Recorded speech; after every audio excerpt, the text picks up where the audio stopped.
Well, greetings, Cap fans. Welcome to episode 231 of the Captain America Comic Book Fans Podcast. I'm Rick Verbanis, and I'm your host. I've got a co-host, best gosh darn one out there. You know his name. It's Bob Lucius. Oh, Bob. Just as every cop is a criminal and all the sinners saints, as heads as tails, just call me Lucifer, because I'm in need of some restraint. Nice. Well, I don't know. I don't know the call out. Is that a song? Is that a poem? That is song. All right, let me get to another verse. Ready? All right. Pleased to meet you. Hope you guess All right. my name. Uh, Hoo hoo. would it be a Rolling Hoo Stones song? hoo. Yes, it is. All Sympathy right. for a Devil. All right. I got that one. All Yeah, right. that was Good. what year did that come out? Oh, could it be 1974? No, it's a good guess, but no. Yeah, it's Uh, 1968. 1968, big yeah. hit for them. Yeah. I wasn't listening to the radio then. Yeah, So well, come on. You're like me. You had older siblings. You I listened did. to their music, I did. right? Yep. Classic rock. I mean, I listened to the Rolling Stones, the Beatles, the Who, the Zeppelin, Pink I was Floyd, Elton John. Elton John, definitely Elton John. I had an older brother who was a huge Elton John fan. In fact, he took me to an Elton John concert. It was my first concert. So, Oh yeah, how old were you?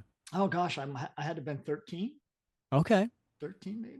Yeah. all right. Elton was still in his prime.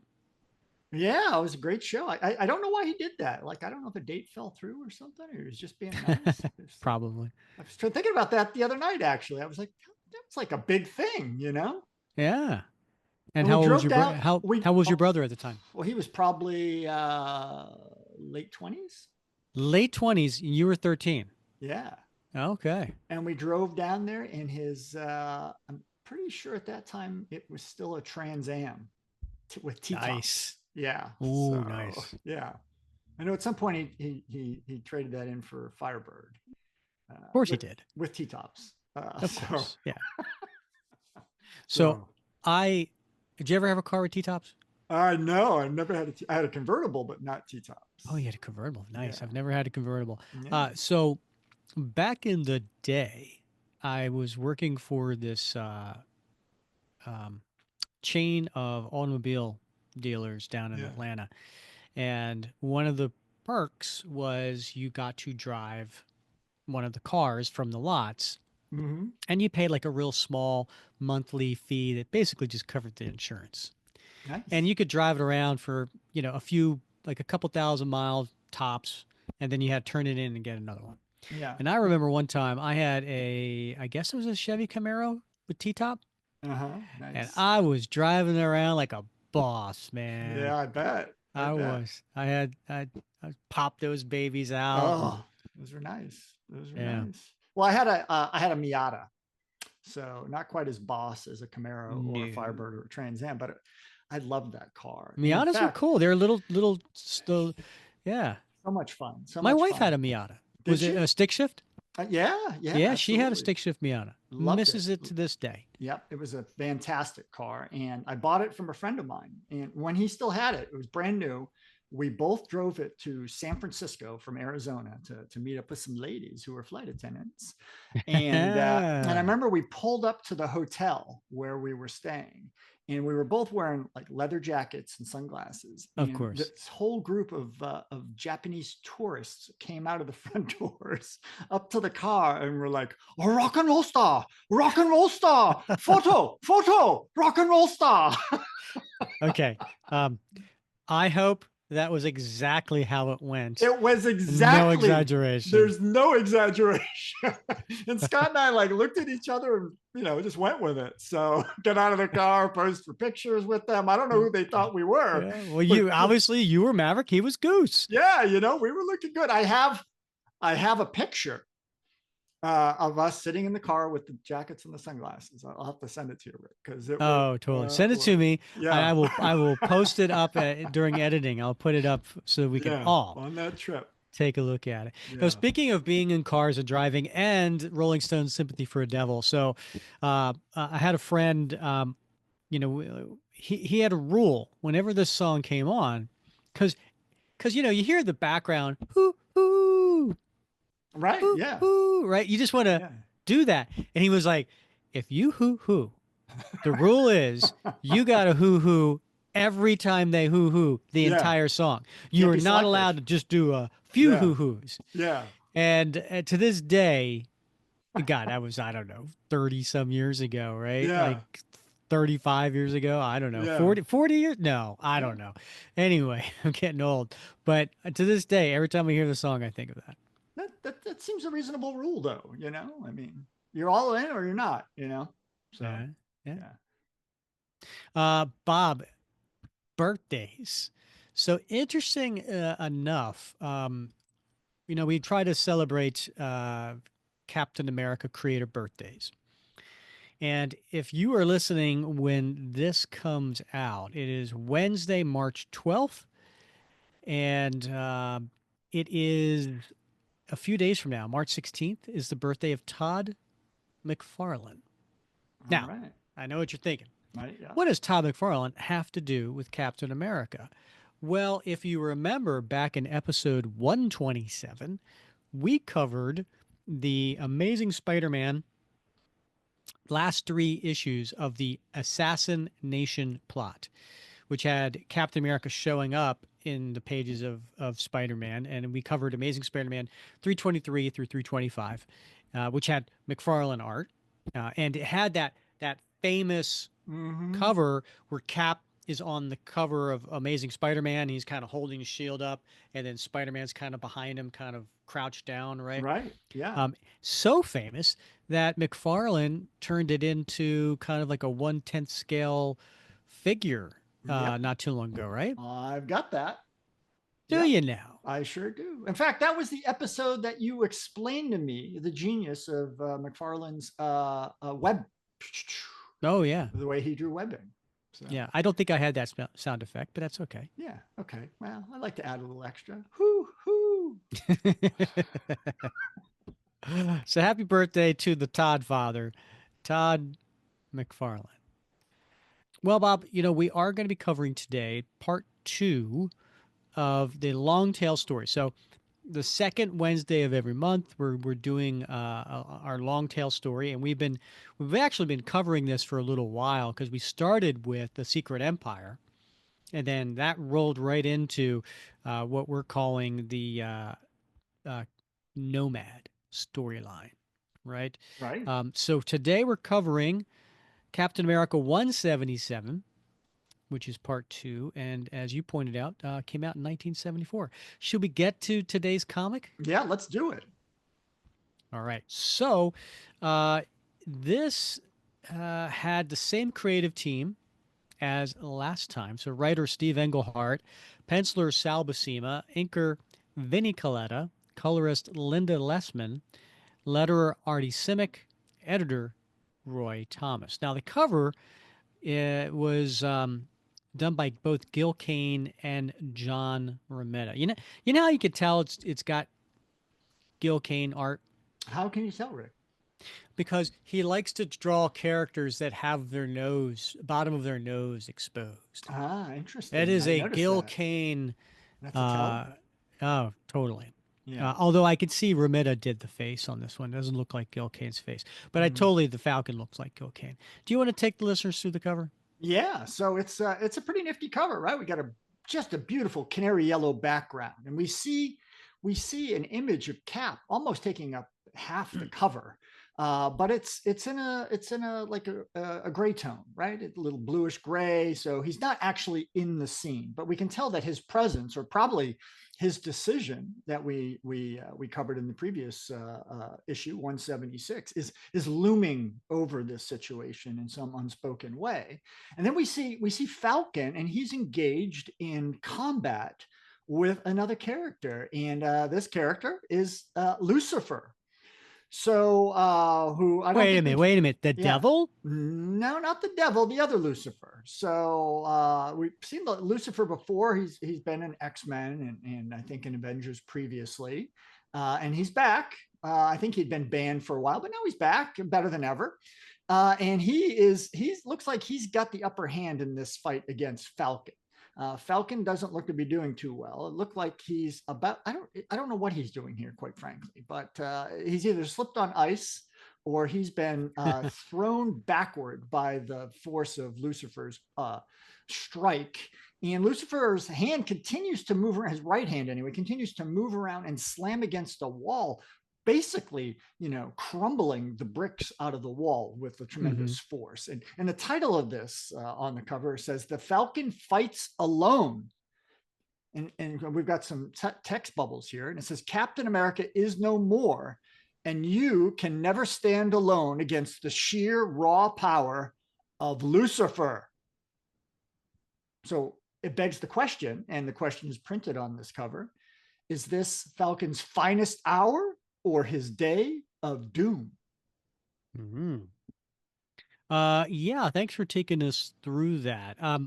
Were you familiar with Lucifer before reading this? Heck no. I don't think many people were, unless you were an X-Men fan, because you Right. did point out, the X-Men. So, yeah, Lucifer was introduced in 1965 in X-Men number 9, and then he came back a year or so later in X-Men 20 and 21. And then he popped up in 1969 for a one issue story with Iron Man number 20, and then that was it. That's it. And Steve All Englehart, he right. likes to pull these obscure characters. Yeah. He has done that many times during this Captain America story, and so here he is pulling this one. How would you describe what Lucifer looks like? Well, he's got a little bit of a Magneto look to him, don't you He think? does, doesn't he? Yeah, Yeah. yeah. He's sort of a reddish crimson tunic and pantaloons with a purple cape and purple boots and purple gauntlets and a purple belt. And then he's got a helmet that basically one of those three-quarter helmets that covers everything but his mouth and chin. So a little bit like a Spartan like helmet, but again, Mm-hmm. like Magneto.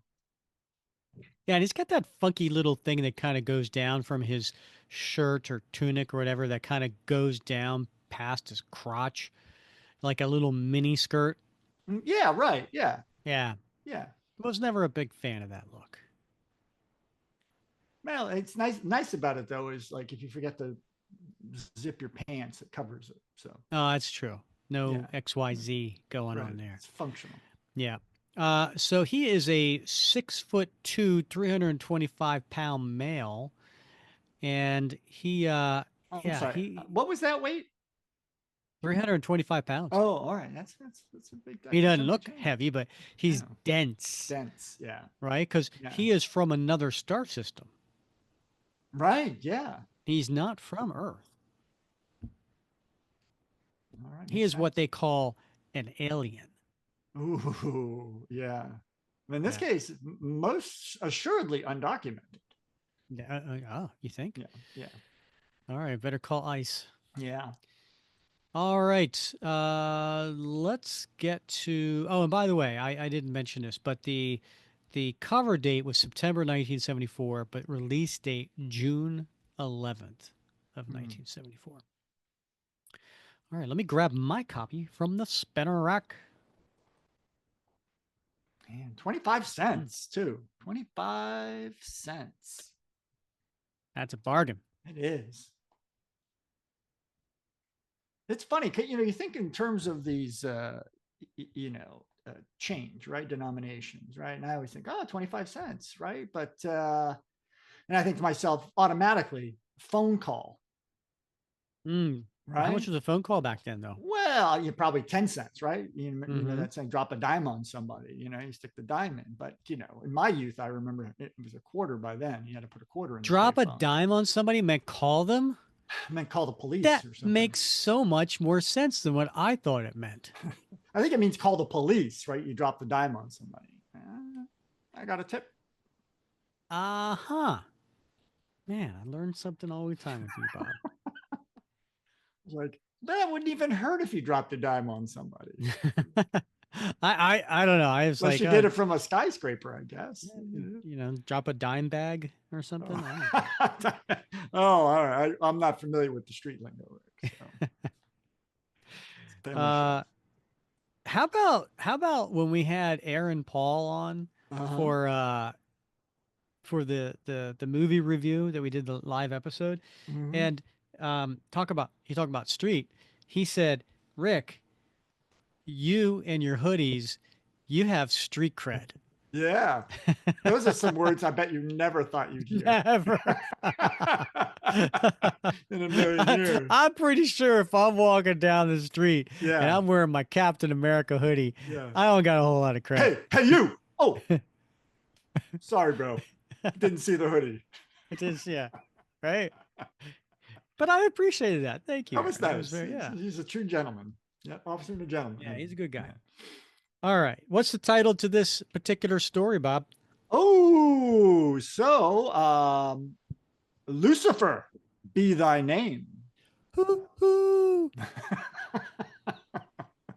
All right, so we open it up into a gigantic splash page, and it's a splash page where Captain America, Steve Rogers, in full Captain America uniform and with wrong colored stripes on his uniform, he is battling. He's punching one guy, hitting another guy with his shield, and then there's the Falcon who's flying in, and they're on a hill. And at the top of the hill is a castle, and it's the middle of the day, and they're fighting this army of guys wearing uh, weird helmets, and then they're using Kirby-esque type of pistols and rifles. And what's going on? It's like, what? How could this happen? He said he wasn't going to be Captain America anymore. Like where he changed his mind? Okay, true believers. So you tuned in and turned on to Last Ish, wherein Cap gave up being Cap and meant it. So then you ask, what's this? Whatever it is, there's more of it, along with all the answers, just around the bend. All right, so we turn the page, and Cap, he's just going through them. Good Lord, it's Captain America. Don't let. It's not a question of letting, mister. And then Falcon goes through them, flying through. It's a question of getting out of our way. We're through them, Falc, but we can't stop for applause. We've got no more than 90 seconds to reach our objective. Lead the way, partner. Might as well find some use for your super strength. And Cap busts through the wooden door. It's funny, Cap, but you know, I used to feel jealous of your extra power. There was no need, Sam. I never had any intention of showing you up. Anyway, your new wings put us even again. But when, wait, there it is. The Brain Blaster. Bob, what's the Brain Blaster? I have no idea what a brain blaster is. It's like a tropical drink that you get on a cruise or something. Or one of those Yeah. all-inclusive resorts. I'll have 2 brain blasters, please. Bring them to my room. I was actually kind of asking you to describe what the Brain Blaster looked like, Oh, but all you know, right. I Well, really liked your answer. yeah, it looks a little bit like a big, shiny, chrome-plated drone of some sort that, is probably around maybe 15 feet long and maybe about 4 feet in diameter. And it's got some stubby wings on it, and it's on a launcher on this castle tower pointed out a window. So we assume it's some sort of maybe surface-to-air missile. Looks like a Uh, big bullet. yeah, like a big bullet. Quite honestly, when I saw this, I was thinking to myself, oh my God, they're going to get on that drone and it's going to fly up in the air and it's going to explode and they're both going to fall off. Well, you're halfway there. Because it reminded me of Zemo's drone there. You know, all of us kind of got that, Bob. You didn't. Oh, We didn't need the last part. okay, got it. Oh, might have new listeners. If it goes off in here, it'll destroy the work of years, decades. Hurry, Falk. Help me shove it out the window. Cap, it's a bombshell. A giant bombshell. Right, buddy. The biggest thing I've ever set my eyes on. And I went through World War II. I thought I'd seen everything, what with the Nazis and all. Push, Falk. Just a little more. Cap, it's too late. She's gonna blow. Bam! And then, suddenly, Sam Wilson wakes up, and it was a dream, but a particularly nasty dream of the utmost significance to Sam Wilson, aka the Falcon. Cap, finished, just like the way he really is. Can't I even forget in my sleep? No. I guess I can't. He had his faith in America shattered, and I've had the same thing happen to my faith in him. He was my idol, my touchstone with the way things were supposed to be. And now he just dropped out. I pleaded with him to stay cool, but nothing could have held him back. And then we cut a little flashback. I've asked myself if Captain America must die, and if I had the courage to carry out my verdict. The answer to both questions is yes. Now, Bob, I almost read it the way it was written as opposed to how it was meant to be written. Did you notice in that first bubble there's a little problem with the lettering? Hmm. It's one of those things that our minds don't usually let us see. I don't see anything. I've asked myself if Captain America must die, and if I had Oh, you're the right. courage. Yeah, very nice. Yeah, Yeah. usually our minds skip that. Yeah. It only reads one. Right. Yeah. Interestingly enough, the I guess the letterer just accidentally wrote the twice. But he charged for two though. I bet he did. Yeah. Or her. Or him. Yeah. He's made up his mind. There's no doubt about that. But I just can't let the idea settle. We were partners, my God, and by God, we're still partners. I can't let it lie. So I'll go wake that crazy dude up and pound some sense into his head. I'm not going to let him do it. And I just want to point out what Sam is wearing to bed. So he finds wearing a shirt is too much. He Mm. goes shirtless when Yeah. he's in bed. However, long pants. So he wants all of his legs covered, but none Yeah. of his above half. I find that to be a little odd. Well, different strokes for different folks, Rick. I know. You know, maybe just the shirts are too binding. You know, it's a big guy. I mean, but if he's gonna wear nothing up top, I mean, Yeah. maybe some boxer shorts or something, or Right. Right. you know what I Yeah. mean? Like, Yeah. what? Why is his legs get cold, but his upper half do not? Hmm. Oh, maybe they're silk. I don't know. Maybe he just likes the way silk feels on his skin. But as Sam Wilson walks the lonely streets of Harlem this morning, he seems to hear a ghostly memory whispering, "It's not a question of letting, Mister." At least since he's sleeping in my office, I won't wake anyone else up with this. And on the next page, we see Cap laying in a bed. Once Steve Rogers would have awakened to the sound of feet on the stairs. Now he sleeps the sleep of a babe. But when he awakens, it's immediate. Morning, Steve. I couldn't sleep, and I was wondering if you'd like to take a spin with me on patrol. Oh, sure, Sam. After all that's happened, after all I've said, you thought I might want to go on patrol. Sure you did. Well, not exactly. But hey, remember how Professor X said I might be a mutant? We still have to figure out if that's true.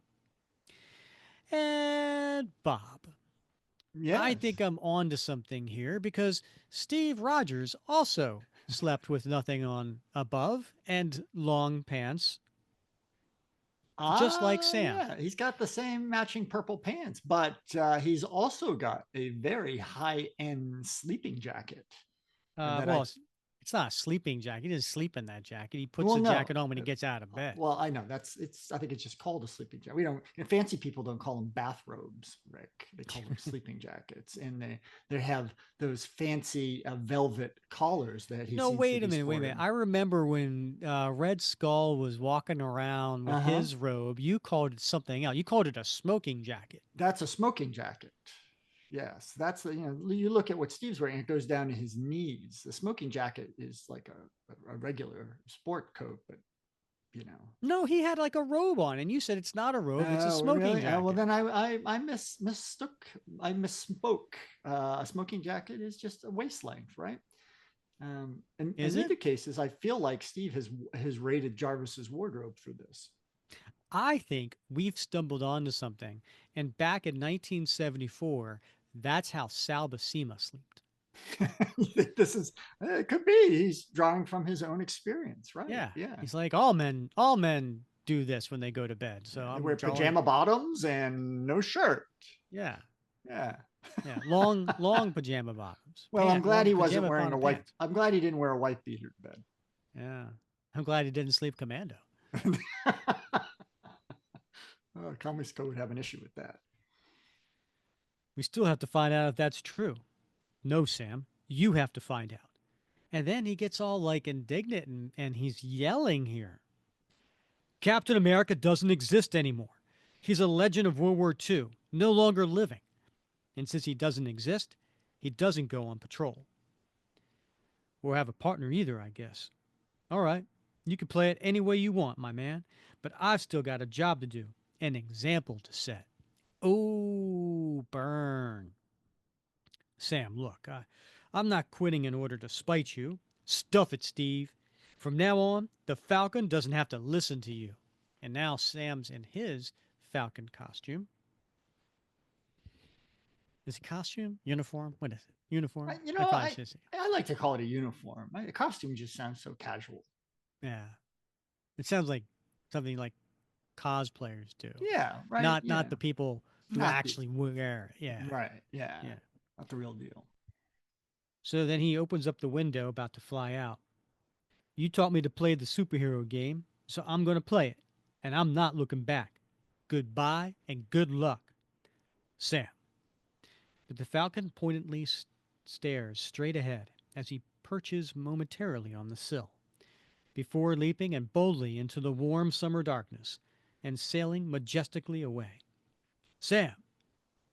Now, I don't know about you. I had a thought here that it's kind of like you your girlfriend comes over to your apartment and you have an argument and you're like, "That's it.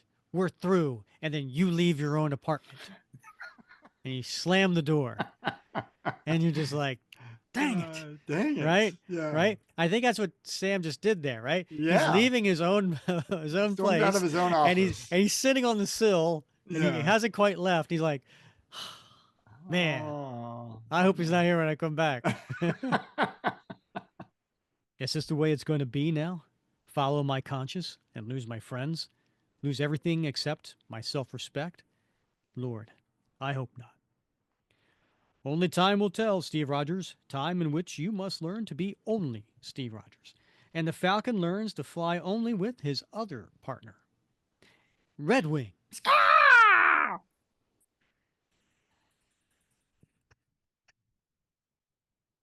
Instantly, anger floats away as both human and hunting hawk swirl in long awaited reunion. How's it going, Brother Bird? Been a long time, but it looks like you got over okay without me. Haven't lost your habit of knowing when and where to find me, though. What did the professor say? I've heard you have an uncommon rapport with your hawk. That's something we'll have to look into, Redwing. Now there's just you and me. We cut to the next page, and the aforementioned guy on the cover, Lucifer, is standing there in his uniform. Meanwhile, in a place beyond imagination, where neither time nor space are known, a solitary figure stands, framed by a flaming alien sky, and patiently waiting. The hideously helmeted gentleman's name is Lucifer. Mark it well, for now his waiting is ended, and now he becomes a threat. At last, she has returned. The Salaran I so arduously trained has performed her task and brought me the Cassadrax mineral. Good girl, give it to me. What the heck is a Salaran, Bob? I got to tell you, I have never before been acquainted with a Salaran, but it does look a bit like some sort of weird misshapen lion Like a with Griffith. Yeah, like a griffin. It's got a lion's body, but yeah, it's got very big feet, dinosaurish feet. Um, so yeah, it's an odd looking critter. Yeah. I tried to look it up and I could not find it anywhere. It wasn't in the Marvel fandom. Huh. Like it wasn't, it just said a Salaron beast. I then went to CMRO, which is the complete Marvel reading order, and went into obscure characters. It's not there. I then just did a Google search and nothing. So this is the one and only two panels ever that I'm aware Sounds like of. it sounds like a key issue people are going to want to snap up. I thinking some sort of cap writer in the future is going to have to look up a Yeah. Salaron and be like, "Here's a callback." Yeah. That's a deep, deep one. Excellent, excellent. The only extra chunk of Casadrax in this loathsome limbo, undetectable by any save a Salaron, but now mine. Long has my dimensional transmitter lain idle, its power depleted in my previous attempt to reach Earth, but with this elusive energy stone to drive it, the transmitter shall never fail again. It will provide the eternal power I need to maintain my existence on the world of my enemies, so that I may crush them. Ah, the painful memories. I feel a flashback coming on, Bob. I feel like one might be on our way. Turn the page. I first came to Earth as the advanced agent of my star based master's planned invasion, but I was soon plunged into war with the execrable X Men. Bob, do you know what execrable means? I do not. I would have to venture a guess, but I do not know for sure. Oh, what do you think? Um, I would say jerky. I think you're. It's a good cinnamon for that. Yes. Yeah. Uh, I looked it up Uh-huh. because I'm just curious. Yeah. I thought with execrable Yeah. that maybe it was something to do with excrements, Yeah. Yeah. right? Yeah. Which would have been really shitty. Yeah. Ooh, nicely done. Yeah. And but no, it's like mean, monstrous, Oh, kind of okay. yeah. Yeah. My defeat at their hands caused the Supreme One to banish me to this nameless nether realm. And though I used the transmitter to escape once before, its power was so limited that I required a second one on Earth, and the human I chose to obtain it for me failed in that task. Now, however, there is no limit to the machine's power, for now I have obtained the long sought Casadrax, and so with that simple press of a button, I travel to Earth for the final time, to remain forever. Now let my enemies tremble. Now let all the earth beware. And he zaps into a alleyway in the middle of the night near Harlem. Mm. And there's a homeless person who is there with a bottle of something. Looks like an adult beverage. And he's sleeping, but he's awoken by seeing this being kind of materialize. And then he starts to run off, but he says a prayer, Bob. You want to say it? Now I lay me down to sleep. I pray the Lord my soul to keep. If I should die before I wake, I pray the Lord my soul to take. And then he yells. Ah! And he runs away. Amazing. My appearances often excited cries of terror, but never before have I been greeted with poetry. No matter. My goal at this moment is to ascertain my location. I must be ready. When the remainder of sniveling humanity learns that Lucifer walks among them once more, they. But what is this? What is it, Bob? It looks to be a delicatessen grocery store on the street corner. A cache of foodstuffs. How long has it been since I tasted the delicacies of Earth? Too long. And since nothing may bar my path now, I choose to terminate my enforced abstinence. He talks funny.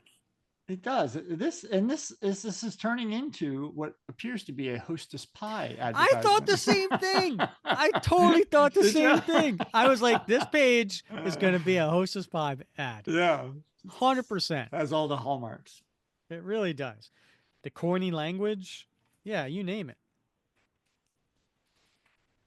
I got so excited I lost my place on my card.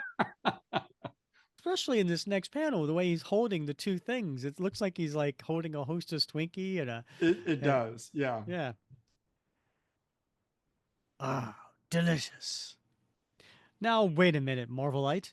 Lucifer's major crime in this issue isn't the impersonation of the galloping gourmet. Honest. Actually, his sweet tooth is the most crucial part of our story, for two reasons. One, to be revealed shortly, and the other, now. Let's check the back door of this deli. And who's there, Bob? Well, it looks like a gang of ne'er do wells that are maybe casing the joint. And how often do they do well? Nearly Mm. enough. Nobody around, Rafe. Right on, right on. I told you, Cass, that Rafe Michelle got this old dude's weekly take covered.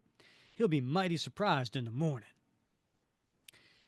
You remember this street hustler from previous issues, right? Do old Rafe. Yeah, now Rafe, Sometimes Alan, some ally, sometimes adversary of Sam. well, he has a ne'er do well. So he has been around for the last 2, 3 years. He was introduced in Captain America 143, and then he appeared for 3 issues in the 50s, 2 issues in the 60s, and now he is here. So this is totally a Steve Englehart character. Suddenly, Clang, clang, clang, clang, clang, clang, clang. damn, I tripped the alarm. Holy crap, Bob. He said a bad word, and this has got the approved by Comics Code Authority on the front. Yeah, that I one didn't know slipped you by. I didn't know you could say damn. Yeah. Not in 1974 comics. I didn't think you could do that.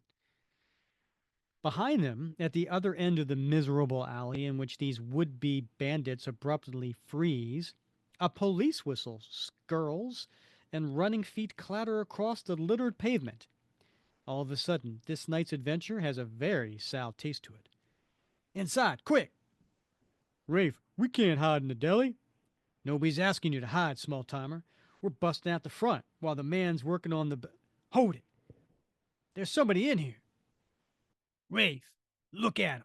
Look at him. For a moment, everyone stands transfixed at this strange turn of events, each uncertain of what it to make of the opposition. So Lucifer is also kind of standing there, taking this all in. And then the continued commotion from outside, growing louder now, prods them all to the realization of who their opposition really is. With the realization comes action. And then coming out of, I guess, the entranceway there is Lucifer uh, shooting a ray at the police officers. The authority shall never take Lucifer. And if you three stand with me, follow. Look out! Bam! Holy cow. What's that guy got in there? A laser? Laser my foot? That was some kind of power blast. To knock over a 2-bit deli? To knock over anyone who stand in our way, policeman. You men, attack these guardians of the law, while Lucifer destroys their reinforcements. And he picks up a police car over his head and throws it at another one. He's pretty strong. He's a strong dude. No one can defy my unearthly might. Let this display of primitive power prove it to you. The proof is in the pudding, Pointy Top, and I'm putting an end to your side. I got the pun. It was a good one. The Falcon. Braggart. Can you even hope to match my ionic energy, Falcon? Can you? And Sam pauses there for a second. Well, I'm going to try. We turn the page, knowing that Sam is really kind of over his head here. The dude turned his back on me, like I wasn't even worth bothering with. I may not like being forced to fight without Cap, but that doesn't mean I can't do it. Mr. Purple Puss is my first challenge as a solo act. And brother, I'm going to meet that challenge head on. But the very next instant, the fantastic occurs. What just happened, Bob? It looks like Falcon just cruised right through Lucifer's body. I flew right through him. So everybody notices. By the Supreme Council, I didn't will that. I'm fading away. And I sense it's due to the earth food I ate. The chemicals in it, entering my bloodstream, have changed my body's composition. Yeah, a Twinkie will do that to you. Absolutely. Size, shape, composition, the whole thing. I'm no longer the same as when I was transmitted, and I'm being drawn back. Well, if you're splitting, Jack, so am. No, neither of us is leaving this spot. Hey, let me go. Once before, I fused my essence with that of a human, and ere I vanish, I'll do so again. No, no, ah! But this time, with the power that remains to me, I'll ensure that the fusion is permanent. And so, Rafe Michelle, neither of us has left this spot. For now, the two beings are one. Rafe Michelle is no more. His body now houses the spirit of Lucifer. And then he fires a ray out of his hand at the Sam. Foom. There's that foom again. Foom. And we were talking about that in previous episodes because Mhm. it seems like, that's like their little subliminal way of, pushing their fan magazine. Right. Yeah. A Lucifer as completely here as any man on this planet. Farewell, Falcon. Farewell, fools. You shall hear from the new Lucifer again. And the police are firing at him, but no such luck. That morning, Lucifer makes page 2 of the Bugle's banner edition, but the headlines go to a national scoop. And you see a young blonde haired boy holding a newspaper. It says Captain America quits. And the boy yells out, "Get your paper! CA finished!" You do an excellent Now, newsy. thank you. Now, Bob, Yeah. CA? CA. Yeah. Really? Do people really know Captain America as CA? Uh, yeah. I mean, if you're going to shorten it, you just call him Cap. I think that probably would have been better. Yeah. He was obviously trying to fit the text into that word bubble. Yeah. Well, Cap would have fit. Yeah, would have. Yeah. Yeah. Walking with the crowd still awake, a man we know well. The Avengers announced late yesterday that Captain America has withdrawn from their ranks and ended his long career. And Cap thinks to himself, it was Tom Sawyer, wasn't it, who went to his own funeral? But he laughed. I've got to see Sharon. Next panel, she answers the door. Hi, honey. You look beat. Come on in. Sharon, I've heard people talking since the papers first came out. Some of them are sad, some shocked, and some hate me, Sharon. Hate you? I kicked a hole in their reality, honey. I'm a stable concept that suddenly became unpredictable. That confuses people, bothers them. Nobody's happy with what I did. Except me, darling. Next page. Nevertheless, Yeah. be prepared to sleep at Sam Wilson's office again this evening. Yeah. Hey. Next page, we go back to Lucifer. He's there with his head in his hand, and he's glowing. I feel terrible, sick. This glow that surrounds me, that has surrounded me since my joining with Rafe Michelle. Finally, I know its purpose. And look, his face is different. He's now has like dark skin and a Right. Yeah. kind of like a goatee. Right. I sense that I have acted too much in haste. The Cassadrax amplify power of my inhuman essence. is too much for an earth form to contain. This body is burning out. There exists but one hope: to transfer half of my power to another body immediately. Yeah, that immediately came to my mind too. I need now Yeah. to transfer half of my essence to somebody Yeah. else. Do it now.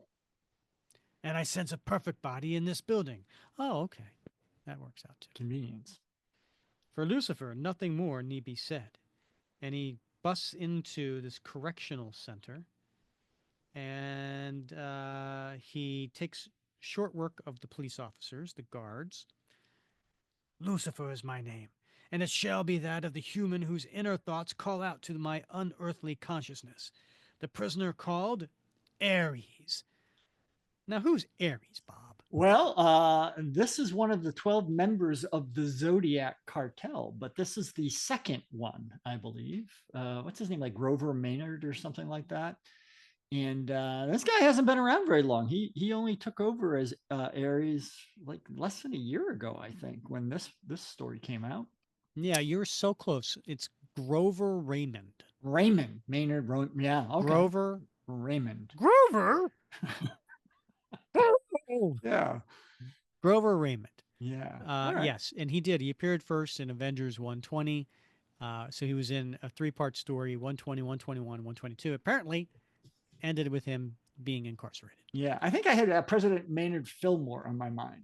Oh, I get that So mixed up all yeah. the time. Yeah. So and apparently he must have just gone to jail because they didn't even bother putting him into orange His jumpsuit, onesies. right? He Yeah. still has his supervillain costume on, including his mask with the bull horns. Right. Yeah. Or ram horns. Those are ram horns. Sorry, Yes, that's correct. Yes, Ram. but isn't Ares a bull? I don't know. He's a Greek god. I don't know what he is. Does he take the shape of a bull? I don't know. Hmm. Hmm. If you Think if you were your astrological sign. Okay, so I guess Toro or Taurus. Sagittarius. Sagittarius is the bull, right? Is it? No, isn't that a goat too? Like Capricorn? What is Taurus? I don't know. Taurus. Taurus. That's Taurus. Taurus. Taurus. That's a car. Yes. Yeah. Yeah, that's the bull. Taurus. Yeah. Okay, so this is a ram. Okay. All Whew, thank goodness. But the right. listeners were like, "Come on, guys, figure this out." Ooh. Yeah, you're a little Red Riding Hood, I'll bet. My friend, I'm a man who can give you power. Power to match your lust for power. Power such as this. And I'll believe this is all you need to know. And he rips the the metal gate the in the cage right off the hinges. My man, I've been dying in this cell, caged up like some jungle beast in the freaking zoo. I can't take this anymore. So I'm buying what you're selling. And then we turn the page, and it is a double page splash for like the top 2/3 panel. And what's going on, Bob? I mean, there's something freaky going on here. Yeah, well, I mean, it shows Aries on one side and Lucifer on the other, and there's some sort of energy that's flowing back and forth between the two, and apparently it's something to do with this transference of his energy self that he is transmitting into Aries' body. Then bid yourself goodbye, Ares, as Lucifer becomes too. Lucifer, the tempter. Perhaps that is why the Outworlder chose the name when he first arrived, for the Earthmen he likes are those most easily seduced to his cause. And sure enough, there's now two Lucifers, including that hideous costume. We are both Lucifer now, beardless one. The power is in both of us. Lucy, Eris is gone, but I cannot mourn. Now I am Lucifer. Lucifer is all. And the glow has vanished. I suffer no longer. We are free. And then who's there waiting for him? It's Falcon just around the corner. That's what you think, Lucifer. Holy crow. There's two of them. And we turn the page. Oh, by the way, on the next page, um, there's a where is it? I saw it in here before. Oh, the Marvel value stamp, Uh-huh. Who is it? Mephisto. How apropos is that? You have Very nice. Lucifer and Yeah, Mephisto, right. both names for the devil. Clever. Mm. Well, Mephisto is short for Mephistopheles. But anyway. The Falcon. Once again, you stand in Lucifer's path, but this time I'll blast your menace too. What is this? I cannot summon my ionic energy. That's okay, Lucy. You can still get a Falcon fist. And he punches him in the face. Wham! Scream! Cretin! Dividing my power must have undone my ionic abilities. Yet my physical strength remains undiminished. And now, as you so incisively noted, there are two of us with Lucifer's strength. And then he bats Red Wing. Ah! Red Wing! Judge the Falcon gently, reader. He's still adjusting, and will continue to do so as soon as he wakes up, because he just gets nailed by one of the Lucifers, and he goes flying. Attention, alter ego. An auto approaches. We get to the last page. Traffic in this tucked away corner of the city is always light. Thus, the sudden intrusion of this long, dark limo seems a new threat. But, amazingly, the window comes down for the driver. Cop reinforcements are right behind me. Get in quick. Well, why not? What has Lucifer to fear? And he gets in the speeding away vehicle. You know how you could tell it's speeding away, Bob? Would it be the smoke and dust Yeah, being jettisoned out the back? yeah, the exhaust. Yeah.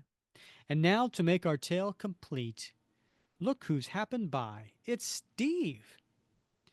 Out walking, still trying to come to terms with his new role, Steve Rogers finds fate has preceded him. Falk, back off, buddy. If you'd been here when you were needed, we could have taken those two. Back off yourself, Falk. I'm just a bystander. I offer you sympathy, but I'm not coming back. Did we say that our tale was complete? We lied. There is one final scene to be played far away, and this is it. So the limo drops off the two Lucifers. They get out of the vehicle, and one of them's, waving nicely to the driver, like, thanks. I'll rate you. Rate you on the And app. and who's there, Bob? It's somebody we know. Yes, Morgan, Yeah, he's the kind of the head of the Harlem the rackets, right? heavies. Yeah. Yeah.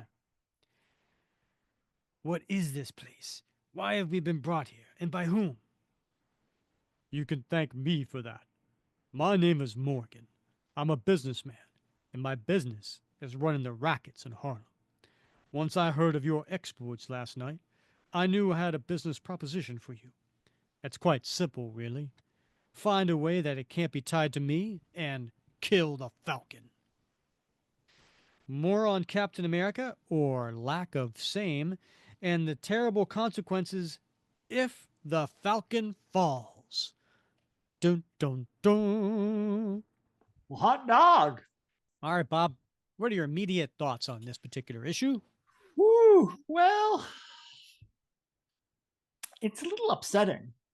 But I mean, pretty standard fare from 1970s. Lucifer, Mm, pulled out of earlier books, kind of a deep pull character. But the disturbing part is Steve Rogers' behavior, right?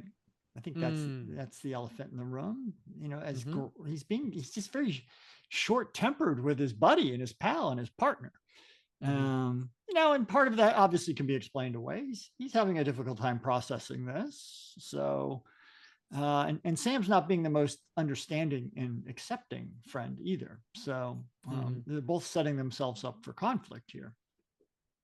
Yeah. Yep. Yeah. It does seem a little out of character for Steve to, react so angrily. Usually he's Mhm. a lot more stoic and even tempered. So seems a little out of character. Yeah. Not everybody has a bad day, right? especially if you just got woken up. Yeah, I, right. I, Yeah, I found it interesting that because he's no longer Captain America, his ability to hear the footsteps on somebody, approaching him went away. Like he's turned off that aspect of himself. Like, you know what? right. I don't have to be on alert. I'm I'm not doing retired. that. I'm sleeping on a cot in my friend's office. Turn that turn that right off. I gotta say, I don't know if it was this particular issue or whatever. I found like the writing was a little corny. Yeah. Some of the Well, dialogue was corny, but also just these leap of faith of just going from one thing to the next. I mean, like, you know, like, like I have to now all of a sudden split myself in two. Like that was a thought in this man's head. I now have to split myself in two. yeah. And oh, a vehicle just pulled up. Yeah, sure, I'm going to get in it. Yeah. Well, And what yeah. the heck, Yeah. right? In, And in in the interest of moving the story along, yeah, there's some shortcuts that have been taken here totally, for sure. Steve just happens to be up and about walking in that direction. Right. You Yeah. know, Yeah. uh, Sharon's a very, very much a two-dimensional character. I don't know. Here we go. Here we go. Guy in his early, late, mid, early 50s just doesn't hit the same way as it does when you're 10. No, but you know what? There are all these comic book fans out there Yeah, who I are like, know. I'm not going to read anything from the last 30 years because everything was so much better when I was Right. a kid. And like, have you reread it Have you lately? read them? Yeah, Yeah, exactly. Yeah, yeah. I that's And that's you're usually my telling me, sentiment. Yeah. yeah, you're telling me that this stuff, is better than what's currently being written. Come on. Yeah. Yeah. Yeah. I mean, it's just nostalgia is what It it is, of is. course. Yeah. Yeah, Yeah. yeah, and there's nothing wrong with that. I No. listen. I have a sweet spot for the Demataz Zek run, and you know, uh, so I get it. But yeah, I don't know. This one just didn't sit that well with Yeah. me. Yeah, Uh, it's not one of his it's not one of the better issues that Englehart has written. It's serviceable and for the time in the audience, it was fine, right? But it's not high art here. Yeah, and maybe I just need to give Steve Englehart a little bit of a break, right? Because he's not just writing Captain America during this time. He's actually writing three other ongoing series at the same time as Captain America, right? So in this month when this came out, also Doctor Strange number 3 came out, Avengers 127, Captain Marvel 34. He's writing all of these, so yeah, I guess he needs to take a shortcut here or there. Yeah, right. I mean, the machine was working, churning out the issues, and I think we both agree at the time and the place. Picking this up for 25 cents off the spinner rack, you were happy to have it. 100%. All right, Bob, you get to go first. So, what is your favorite panel in this issue? Well, I'm going to have to go with that splash page, Rick. That page one splash page Oh, really? with Cap and Falcon, and they're doing their thing. And there's the castle in the back. It just looks like a wonderful vacation spot. Other than what appears to be the villainous hordes and the battle going on. But I like this. It doesn't. It's obviously not a World War II story, but it has that sense of, and it's drawn like a Tales of Suspense story. He's Mm-hmm. Sal is clearly tapping into, as you pointed out, the Kirby themes with the helmets and the weapons, and so it has that feel of a Tales of Suspense story, except we've got the Falcon in it. So I think it sings to me a little bit. So Okay. I how about like it. yourself? Oh, I've got to go with the Hostess Twinkie panel. I the one where he goes, ah, delicious, and he's holding one piece in one hand, one piece in the other hand. That is so ridiculous. Yes. That is my favorite panel. That's a good one. Good one. Yeah, Yeah, yeah. I love it. I'll have to go back and look. I don't think there were any Hostess ads. There is a website out there that has all the Hostess ads, and I don't think Lucifer ever got featured in one. I He's the, don't think I don't think they're gonna. Hey kids, yeah, hey yeah, kids, look what Lucifer's doing. yeah. Good point. Yeah, yeah. There's Mom's some gonna be like, "What? hidden You're not getting a subtext devil there. dog?" Right. You see what I did there? Yeah, I saw what you did. Yeah. Yeah. Oh, goodness. So, what do you got? What do you got for a T-shirt, Rick? Oh, Bob, I am going to go with page 7, panel 8, and it is when Sam finally gets on his Falcon uniform, and he says, "From now on, the Falcon doesn't have to listen to you." And so, I think a picture of Sam as the Falcon and him saying that, uh, I don't know, kind of got a Hmm. double entendre thing going on Yeah, I like it. I had that as one of my possible choices. So, for a T-shirt. for a T-shirt. Oh, Yeah, okay. Well, what is your T-shirt? absolutely. Well, I'm going to go with the. I think it's the page prior to that, and it's actually the callback to when Cap made the decision to give up the uniform. So that center left panel Hmm. where he says, "I've asked myself if Captain America must die, and if I had the courage to carry out my verdict, and the answer to both questions is yes." And it's one of those seminal moments in the Captain America mythos, and so. Some folks won't get it, but others will definitely see it and go, oh yeah, that's the issue. He gave up Cap to become Nomad. So anyway, I'm going to go with that. So you're picking a panel from a story that came before Yep, for it's in this this. one. It's in this issue, buddy. Okay. Just Loophole. checking. It's a loophole. Just checking. All right, Bob. What's going in your time capsule? Oh, Rick, it's a rough one. It's a rough one. So I'm going to have to go with the fact that we've got as you pointed out Grover Raymond as the Ares in this one. He had a very short career, Hmm. and so it really is. If you're going to say Grover Raymond, it's a pretty narrow window of time that you're operating in. So Okay. I'm going with him. That's fair. That's Yeah. fair. What about yourself? Oh, I'm going to go with the page before that, which is page 22. I'm going to go with panel 3, and that's with the kid with the newspaper. It says Captain America quits. Talk about Ah, talk about really pitting a time period. yeah. Get your paper. CA finished. Love it. Love it. I miss All those right. days. I liked having a paper. Oh, you know what's really actually kind of cool is well, not so cool actually. Um so the when the Eagles won the Super Bowl, I wanted to get the newspaper the next day Uh-huh. from Philadelphia Inquirer because it had on the cover of uh, Jalen Hurts, who's the quarterback holding the Lombardi Trophy. Yeah. That's the trophy you get when you win the Super Bowl, Bob, Got it. Got it. and Yeah. I thought it and the was like a confetti and all that like kind of stuff. like a spaghetti eating competition trophy, but okay. Mm-mm, Yeah. nope, nope. It's football. And anyway, so I asked my buddies, like, "Hey, can you go get that paper for me?" In the because they live in the area and I don't. And it was later in the day, and they went and they're like, all the places we went to were sold out. You Hmm. know why it was sold out, Bob? Why? Because people would buy 10, 20 copies of them and then put them on eBay for Oh, mucho dollars. I was gonna, yeah. Yeah, they do that now. Yeah. Right. So I ended up paying like 4 times the amount. Oh my But it gosh. was still the cheapest one by far. Like some Yeah. people wanted like 5, 6, 7 times the amount. I can't And believe you didn't just go to the library and steal it.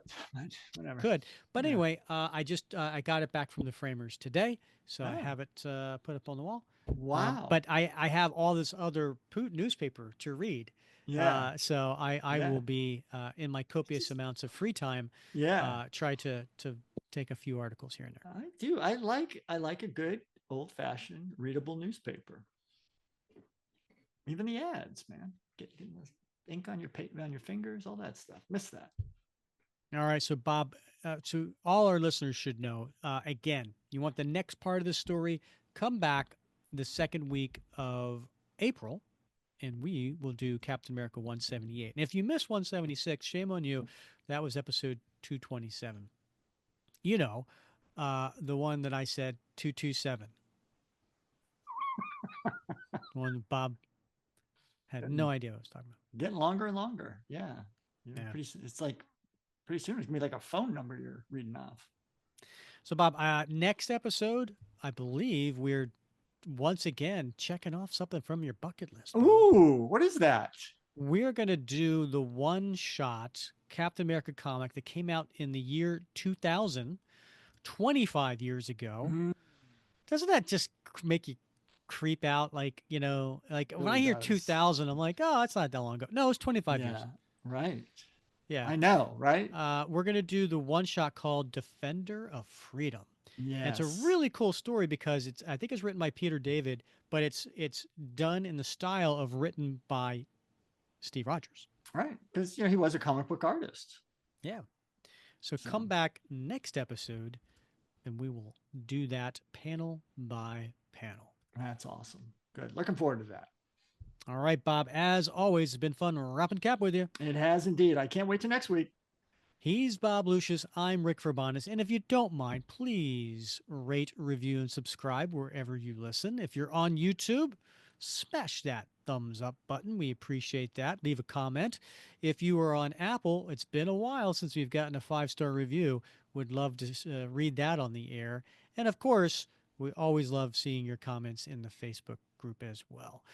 So thank you, everybody, for listening to another episode of the Captain America Comic Book Fans Podcast.